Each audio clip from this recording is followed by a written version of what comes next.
I remember the old days of the internet, namely the year that I met the internet for the first time was 1998. I can remember that I was the Wild West back in the day.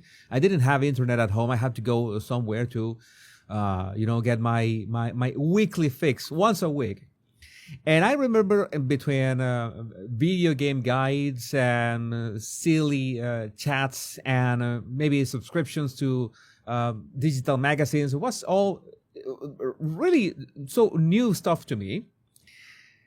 And I remember that I began looking for Japanese manga, comics, Japanese comics. Just I was a big fan back then. I said, okay, this is the best way to get my fix of Japanese manga as well. And it turns out that since the internet was a Wild West back in 1998, it was pretty much unfiltered. So when I began, let's say, landing in some forums of Japanese manga, actual Japanese manga, original from Japan, I found some stuff. I've seen some things that I wish that I hadn't seen. It's crazy. The Japanese can be really crazy in many ways. And I, again, in an unfiltered time, there was no Facebook, no Reddit, no nothing of the sort. It was a bit shocking. So I could say that that's one of the things that I regret putting my eyes on. And the other thing that I regret putting my eyes on also isn't this stuff that I saw today. And you have to see it too. If I saw it, you have to see it too. This is not nearly as bad as what I saw, that Japanese stuff back in the day, but still it's let's say it's quite heavy metal. NRM 884, my mental health is way better than I thought. Anyone's mental health is way better than this. What am I looking at, you might be asking? Well, this is a 70-year-old guy that I'm pretty sure this is Tim Walz in his spare time. This must be Tim Walz. I have no proof, but no doubt either. So let's watch this clip, because this is a clip. I had to censor myself, like manually, some parts of it. And this is going to give you nightmares. This is nightmare fuel, the purest octane nightmare fuel. Put this mask on and the wig and, look very nice. It's like a beautiful woman walking down the street. It's like a beautiful woman walking down the street. This is a 70-year-old guy who wears a full body kind of rubber or skin suit. So it's a cloth or rubber suit or something like that, but it covers all his body and makes him look like, okay, this now I think it's he looks like Brigitte Macron. He looks like Brigitte, pretty much. Look very nice. It's like a beautiful woman walking down the street. I just can't believe that that's a 70-year-old man. I can't believe that it's a 70-year-old man in the mirror, and even the bathroom is it's I don't know, terrific, horrific. This is the stuff of nightmares. I have nightmares like this. The bathroom, at least the bathroom, not the guy wearing a what seems like someone else's face, like a bad remake of Silence of the Lambs that was made with a low budget mirror. And that's why I do this. If I saw a 70-year-old man in the mirror, I'd quit this tomorrow. If I saw a 70-year-old man in the mirror, I'd quit this tomorrow. I'd quit this. What do you mean? I don't really want to know what do you mean, but it is unsettling still. After years in solitude, Robert has decided to appear in public as Sherry.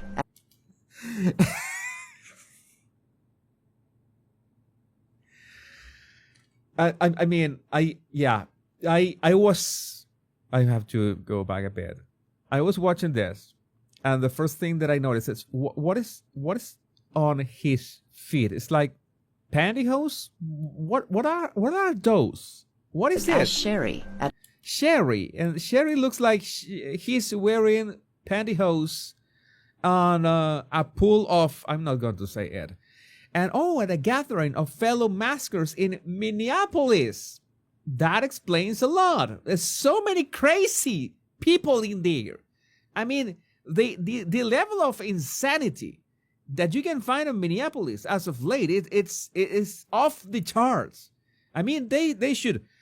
I think there was one guy said it on X yesterday that they should tell all sane people in Minneapolis, all the sane people left in Minneapolis, leave right now. You have 1 week to leave. Pick everything and leave.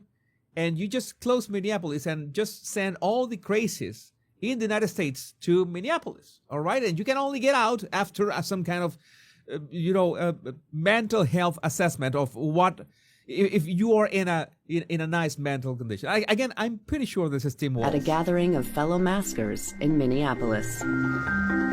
We don't have any friends that... We don't have any friends that mask it. Oh, I can imagine why.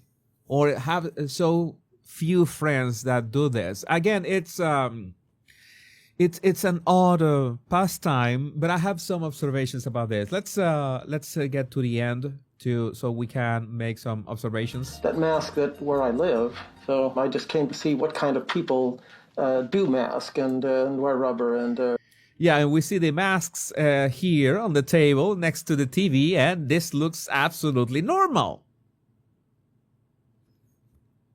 God, this guy, somebody should check his hard drive. And the rubber dolls. And what kind of people are they? I don't know yet. What kind of people are they? They're perverts. That's the kind of people they are. All right. That might work with the wig. No. Okay, all right. Jeez, I don't know. No, I'm gonna go with that. What? But then with the gloves... Damn it. When I do it, I want to look really good. Yeah, again, you look like Brigitte Macron. I have no way. This reminds me, that this post from Horror FXD Designs. Back in the 80s, when they used to let us wear our full Halloween costumes to school, I'll never forget the smell of those cheap plastic costumes and the way the rubber string on the mask to keep it on will pull your hair when taking it on and off. Yeah, stuff of nightmares. What is this? But the guy with this reminds me of Buffalo Bill from Silence of the Lambs. I should give the Silence of the Lambs a rewatch. I need to say something about this. This is a problem that I see. I see a big problem because this is the kind of paraphilia that so many people say. But why would you care, Jesus? Why would you care about this? They are not hurting anybody. And well, in a sense, yes, you just go to Amazon or whatever is your provider of wacky skin and rubber costumes, and you get your rubber costume and you wear it inside your house. Maybe you have a pool in your home and you wear it to the pool, and you can, well, not gonna elaborate on that, and you're not hurting anybody. But the problem is that with far too it is far too frequent that they go a bit further than this. It's like the effect wears off, like everything in life. It's like you always want to, take it a bit further. And it's not like, let's say, racing a car that you are conscious of the risks, right? If you try to go faster, but at some point the car is not going to go faster. But if you wear what looks like a rubber suit of a female rubber suit, there are many ways that you can take it really far, and especially with other people. And I don't want to elaborate on that, but yeah, it is odd that we get not only to see this. Why do we get to see? Well, it is me. It is my fault. I had to show it to you. But why do we get to see this? Because we have this kind of epidemic of mental health issues. What is happening with these people that decide not only to buy the suit, wear the suit, film themselves, and upload that to TikTok. I mean, so many times I ask myself the same question. Are these people for real? Are doing this for clicks? This looks like the real deal. There's crazy people out there. I mean, some really crazy people draw those Japanese manga that I saw back in the day. But the issue with this is that now we have social media to amplify the mental diseases. And again, well, as long as you're wearing it in your home, I think that nobody should see any problem. The issue is that it usually doesn't end there, right? You want others. You want to meet other people. You want to get other people into your club or your circle, right? Because that is the idea. We are gregarious beings. We want to do things with other people. I only hope that the things that these humans, they're still human, right, want to do with other people, it lies in the consensual stuff. Because if it's not, oh my God, can you imagine being invited to this guy's house and see the masks? Oh yeah, those are my female masks. I cannot imagine the shock of that. I'm pretty sure I'm going to dream of this tonight. I just hope that you don't. Well, because of me, I don't want to feel guilty. But I would like to know what you think about this in the comments. My name is Jesus Enrique Rosas. I'm the Body Language Guy. Much love and bliss. Sleep tight.